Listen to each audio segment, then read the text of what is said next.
At around 11 p.m. on December 6, 2016, a man named Julio Perez went with his friend to a convenience store a couple of blocks away from his house. According to what he shared online 2 days after, his friend had been afraid to go by herself because the store parking lot was known to be unsafe after dark. After spending some time at the store and buying dinner at Carl's Jr., Julio said bye to his friend and pulled out of the parking lot. But just a few seconds later, a red car can be seen pulling out of the same parking lot and starting to follow him on his way home. Disturbingly, as soon as Julio arrives at the stop sign, the red Chrysler can be seen pulling up right in front of him and blocking his path. So, hit me up tomorrow then. Later.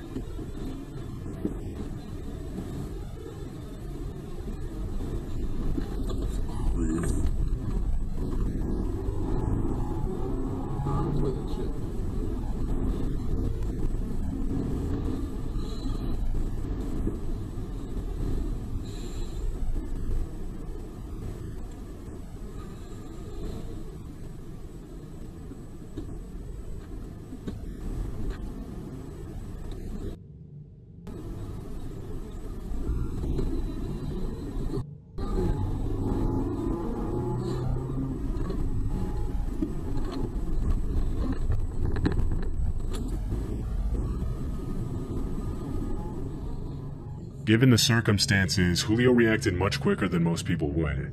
As soon as he saw someone about to get out of the red car, he put the car in reverse and skillfully backed away. Unfortunately for him, the driver of the red car refused to give up so easily and continued to follow closely.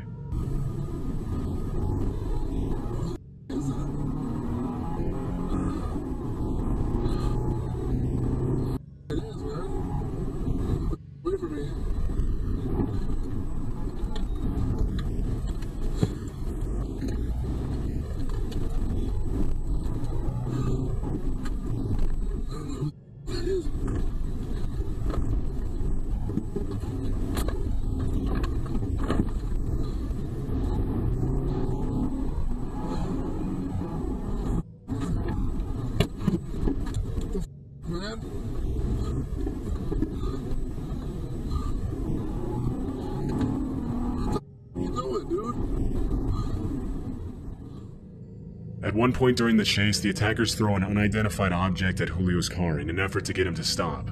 This is when he decides to call 911 for help.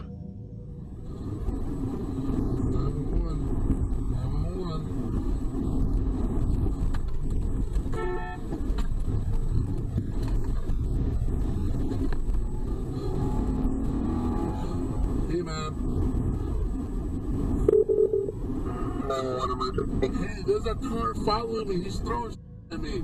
I'm on Lomas going eastbound, and he's I don't know what he's doing, man. Hey, Lomas, and what's the closest car street? Right now, it's San Pedro. It's a red light. Holy I mean, I don't know what they're trying to do, man. Oh my God, man. You see what it looks like? It's a red Chrysler 300. Holy cow.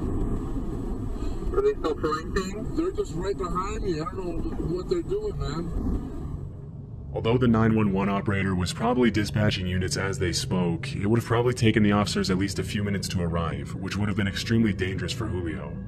Luckily, as he's on the phone with the dispatcher, he spots a cop car stopped at a traffic light and pleads for help.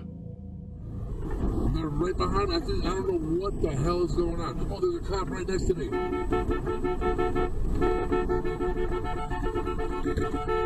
This guy right behind me. Hold on. Hey, this guy right Are you still there?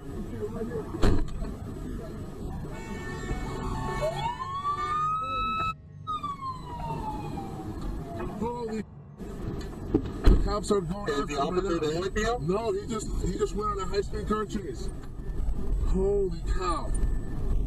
Okay, hang on with me. Hang on. I just saw a police officer right now. I'm not sure what the hell just happened, man. How you doing, man? I'm with the 911 operator right now.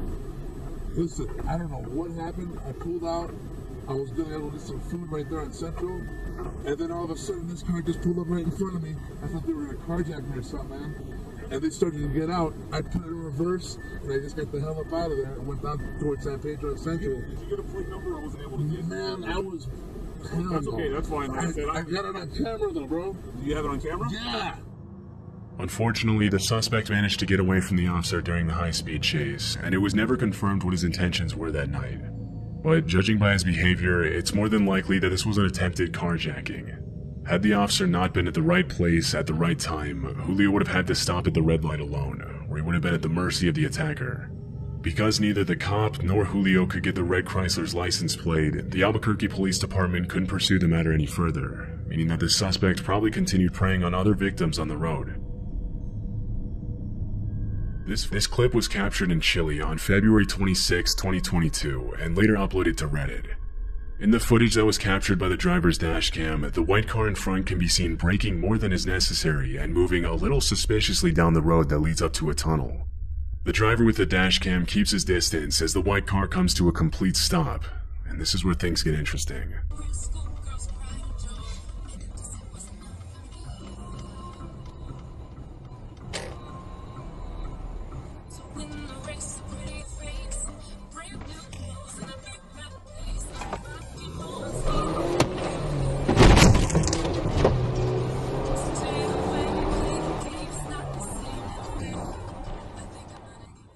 As soon as the white car stops, at least 4 suspects jump out and start running towards the driver's car in what we can assume to be a carjacking attempt. Having sensed that something was wrong from the start, the driver reacts in a split second and accelerates quickly.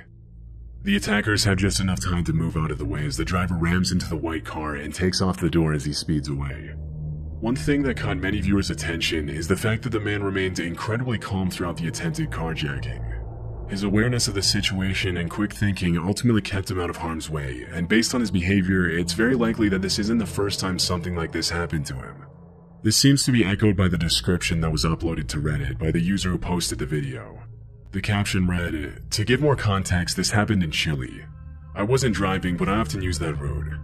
Here, this type of carjacking has become so common that it's a risk to get out of the car after 10 p.m., and all drivers have learned to keep their distance from the front cars on exits." There's not a lot of information on this incident online, and it was never confirmed if the carjackers were caught by police or not.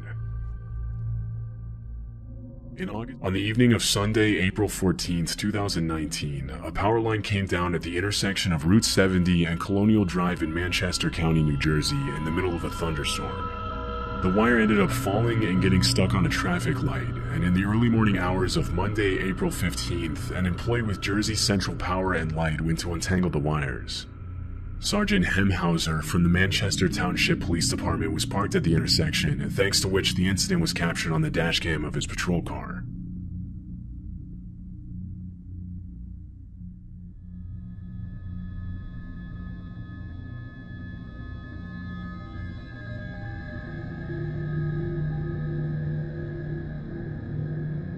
In the footage, the worker can be seen untangling the wire and pulling at it in an attempt to get it unstuck. Of course, for this to be safe, the power line would have to be de-energized, especially if the ground was still wet. In a later interview, Sergeant Hemhauser claimed that he was under the impression that the power line had been previously de-energized, and it seems as if the worker thought the same thing. But just a few seconds into the video, the worker gets the scare of a lifetime when the power line touches the ground.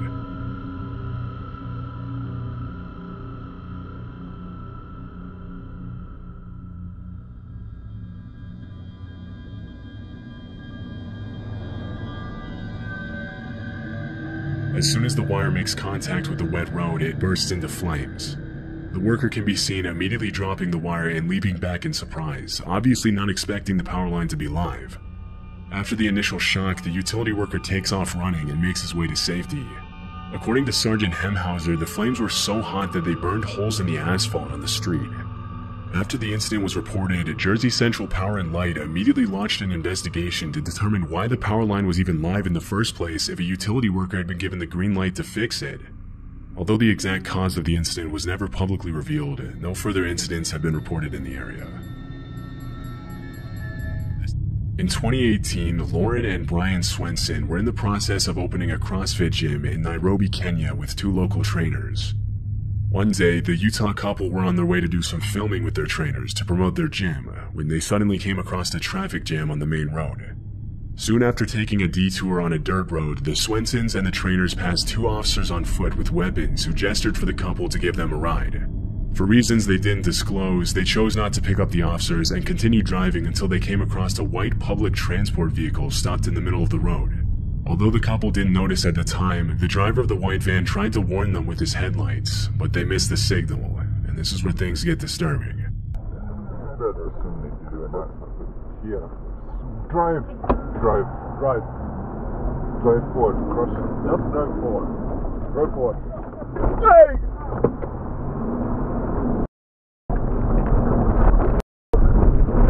Still there? Yeah. Just as they pass the van, three men armed with machetes appear from behind the vehicle and charge at the Swensons' car. Reacting quickly to the situation, the driver immediately shifts the vehicle into reverse to gain some distance. As the men get closer, one of the trainers instructs Bryant to drive forward, and as he does, one of the attackers tries to reach through the window with his machete. In a Facebook post she shared after the incident, Lauren mentioned that when they first saw the bandits, Bryant's window was only partially up, and that he sped back in reverse to buy some time to roll it up. When the bandits attacked the car, the window was cracked a couple of inches, but luckily it wasn't enough for the machete to fit through. As Bryant speeds away on the dirt road, one of the trainers mentions that he could see cops arriving at the scene. Cops? There not even cops behind. The cops behind. Yeah, they're running in. Away. Dang! Oh, gunshots. No, they're running after them. Let's get out of here. Alarmingly, a shot could be heard behind the vehicle, presumably from the confrontation between the cops and the men with machetes. In her Facebook post, Lauren mentioned that if she had picked up the officers or even let them ride on the side rails as they went up the road, they would have likely opened fire on the bandits. Luckily, the Swensons and the trainers were able to ride away safely, but it was not confirmed if anyone was hurt after the encounter. In May of 2021, a series of storms swept through West Virginia, bringing winds as strong as 70 miles per hour to the region. On May 26th, a woman named Amber Rivas was driving down Route 51 in Jefferson County when power lines started falling across the road. This is what her dashcam captured.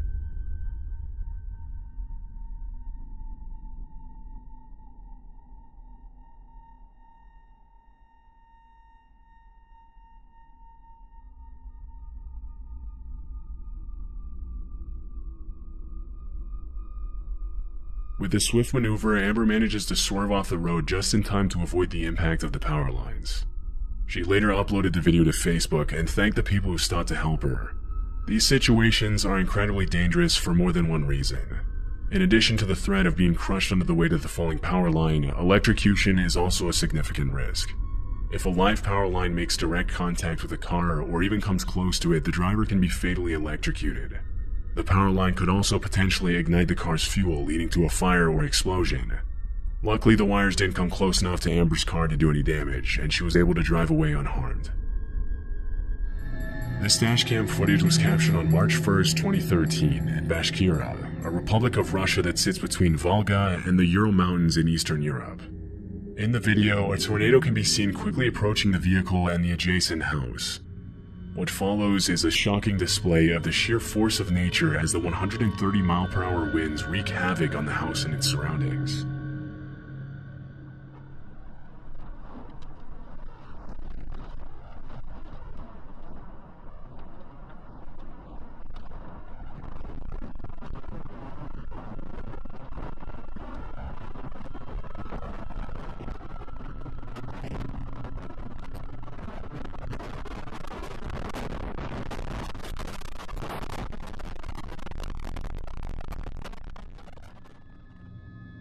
At first, only the tree and some tarp that was flying on the ground can be seen moving in the wind. But just a few seconds later, the roof is ripped off the house, the vehicle is thrust forward, and debris starts flying everywhere as the tornado rages on. When the video was originally uploaded to Reddit in 2014, the user who posted it didn't include any context surrounding the incident. We can only hope that there was no one in the house when the tornado struck, but we'll likely never know if that was the case.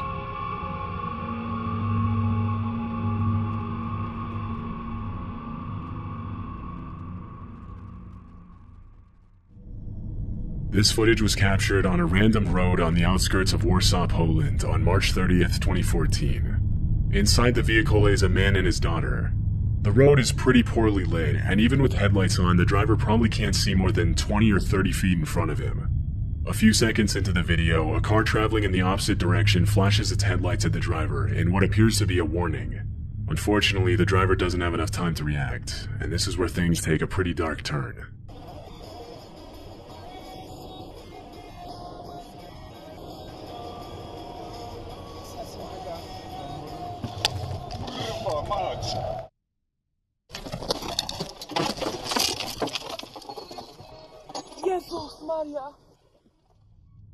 After swerving to avoid the man standing in the middle of the road, the driver attempts to correct the vehicle's path. However, this is much easier said than done in the heat of the moment. Unable to control the car, the father and daughter fly off the road and come to a rest in a ditch. Although it appears that the man had his back turned to the car at the moment of the incident, there's still no reason to be standing in the middle of a pitch-black road while there are cars passing by. Given the man's irrational behavior, it's possible that he was either under the influence of something or attempting to take his own life. But because the man immediately fled the scene, his true intentions that night are anyone's guess. According to the driver, he and his daughter both sustained minor injuries, and the police were never able to find the mysterious man. In August of 2020, a series of fires broke out across Northern California, causing a wave of destruction, the likes of which had only been seen 5 times before in that area. In what came to be known as the infamous LNU lightning complex, multiple fires merged together, burning a total of 363,220 acres, destroying 1,491 structures, and heavily damaging another 32. Caused by a combination of thousands of lightning strikes, a record-breaking heat wave, and strong winds blowing across the state, the LNU lightning complex soon grew to be the 6th largest fire complex in California history. One of the largest fires, known as the Hennessy Blaze, originated in Napa County and eventually merged with 7 other fires to burn over 300,000 acres of wildland. On August 18th, just a day after the Hennessy fire started, a man named Tyler Day captured dashcam footage of the walls of flames as he drove through the blaze on Highway 128 and Steel Canyon Road in Napa. This is what he saw.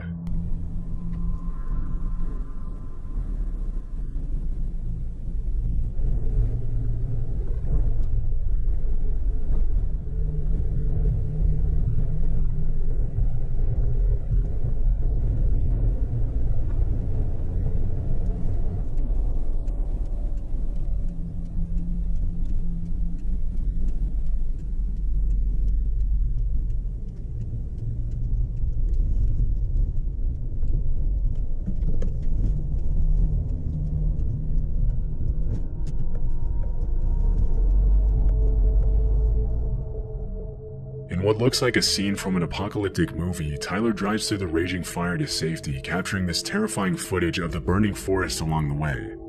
From the threat of falling trees to melted roadways and blocked paths, driving through a raging fire is obviously extremely dangerous. Luckily, Tyler was able to make it out alive. Sadly, the same can be said for others, as the fire complex claimed the lives of 6 people and injured another 5 as the flames engulfed entire communities in California.